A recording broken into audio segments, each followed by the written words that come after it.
It's great to see so much natural timber coming out from under the rug. Literally thousands of people are ripping up their carpets to reveal beautiful natural timber floorboards. Ta-da! Oh, it's concrete. I knew that.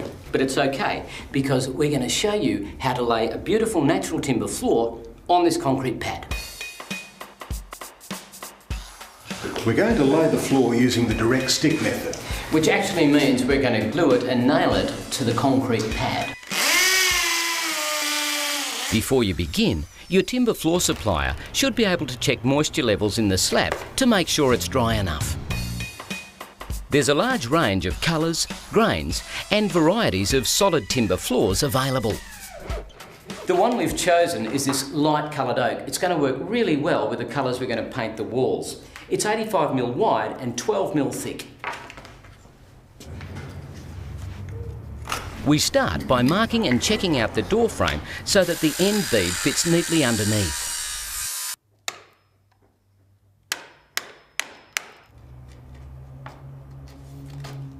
We're going to lay the boards this way. Always start with your longest run.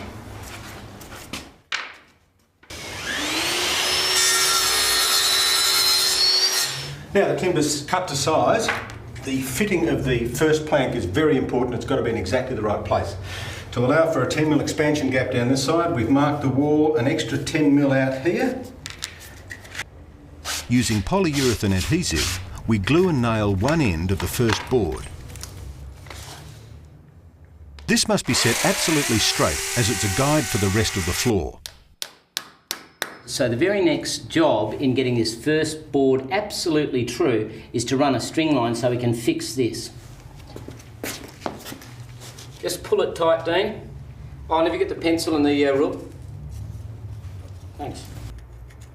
Using the string line as a guide, nail and punch the first board. The glue is then evenly screeded onto the floor and we can start to lay the timber.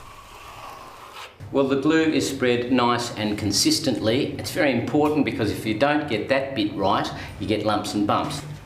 We've measured and allowed enough glue for 10 boards. We're going to put those in and then we're going to clamp it.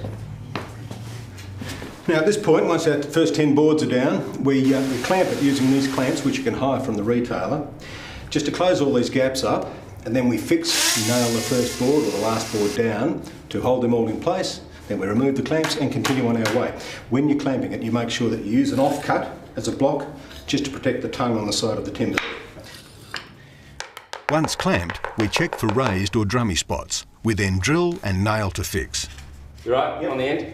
We then continue laying the boards, which we've cut at random to create a staggered pattern. Oh, that's great. We're getting there. That's good. Very good. Well, it's looking great so far. We've almost come to the end of the laying. The next bit is the sanding, and we're not going to do that, are we? No, I think that calls for an expert.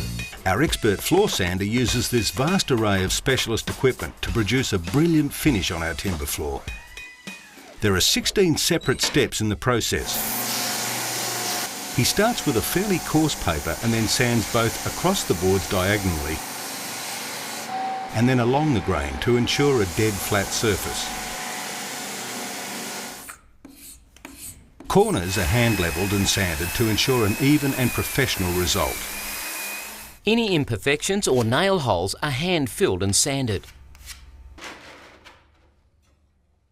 The grade of papers are then reduced over separate sandings, finishing with a buffing mat or disc.